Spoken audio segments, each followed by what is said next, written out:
So hi mga ka-pigeon, welcome back to my channel, and for today's video ay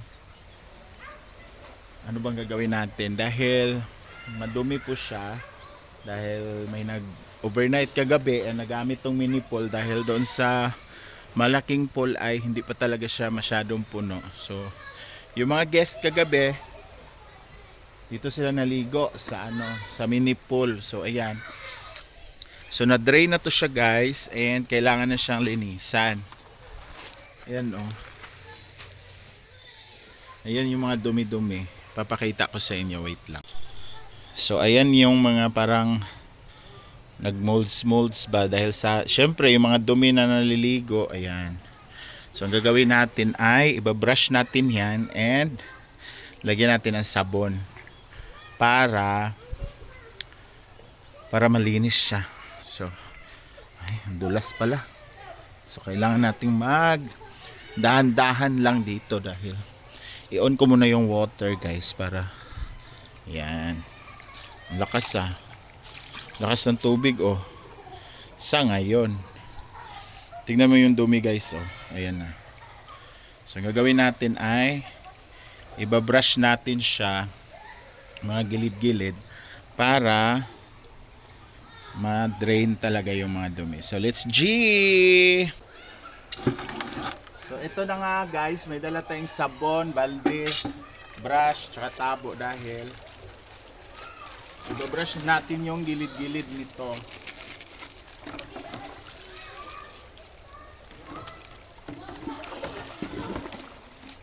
Para matanggal yung mga lamog-lamog. Ang dulas guys. Ang dulas ng paligid. So, malakas yung tubig ngayon, so mabilis yung tumatapos.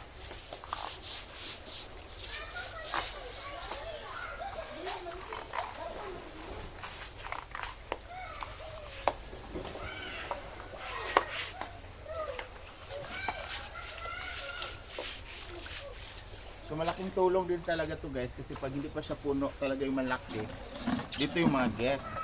Kasi kagabi ang daming guests talaga, tas ngayon meron din.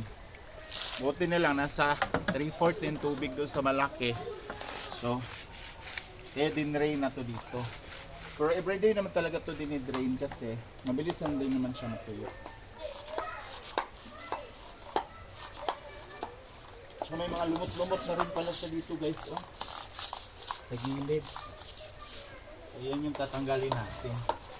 Para hindi na siya kumalat.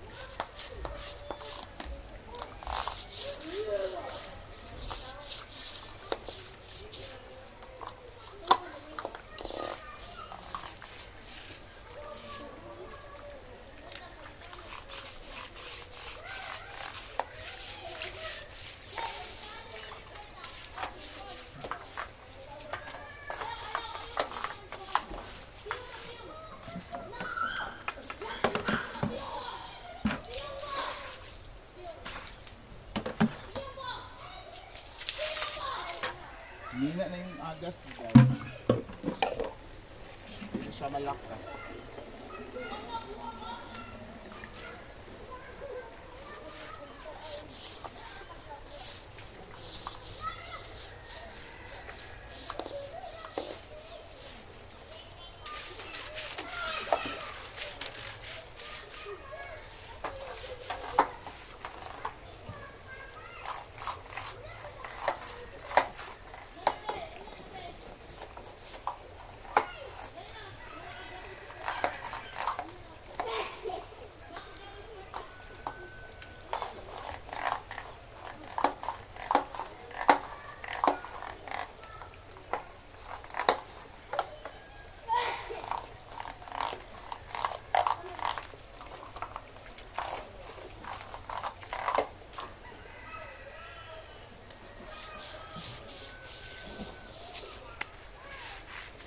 Maganda lang dito guys kasi itong pool na to everyday talaga siya nalilinisan.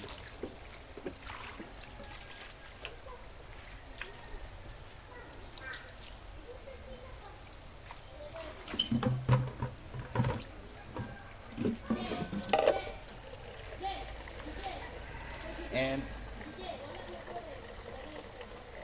mas malakas-lakas ang tubig ngayon kumpara nung nakarang araw. Grabe ang hina ay ang tubig.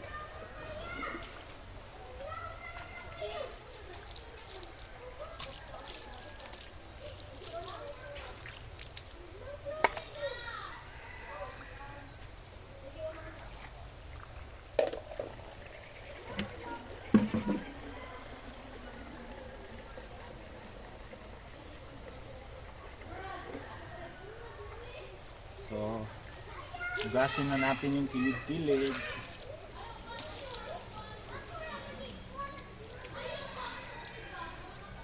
Para bababa yung ano. Para bababa yung dumi. Ito, hindi na magagamit pala ito.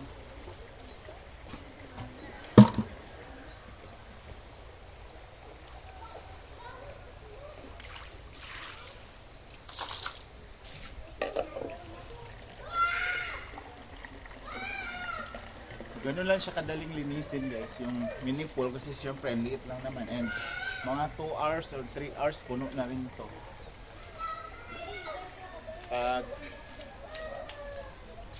Paglalagyan na siya ng tubig ngayon, maya maya puno na ito.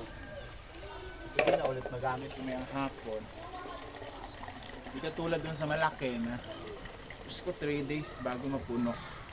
Kasi ganun kalaki yung butas doon para sa water supply.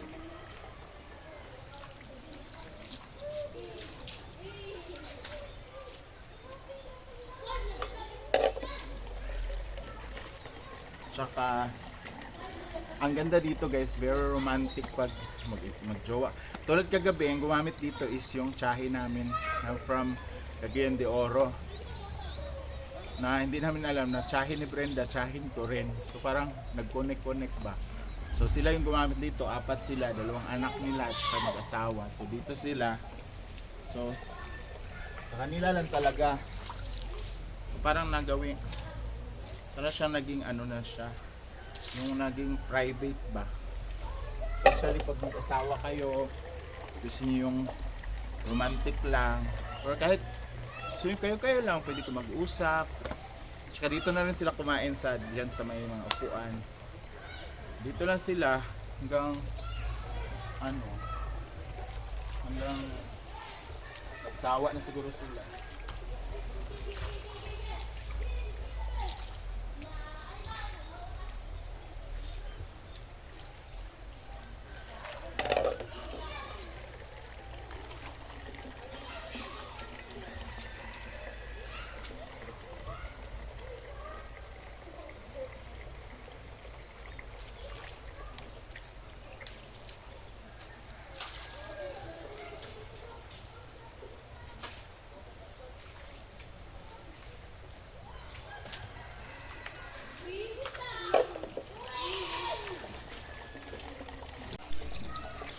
So, atin nang tanggalin yung mga parang mga buhangin na maliliit ba. Sumusuksok sila sa gilid-gilid para ma-drain na siya. Palitan na natin ng tubig.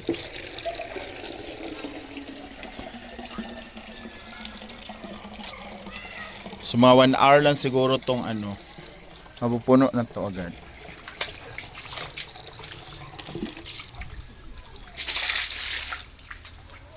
Diba? Ganun lang, mabilis na siya linisan. Pag araw-araw kasi, tsaka mabilis talaga siya punuan kasi maliit lang.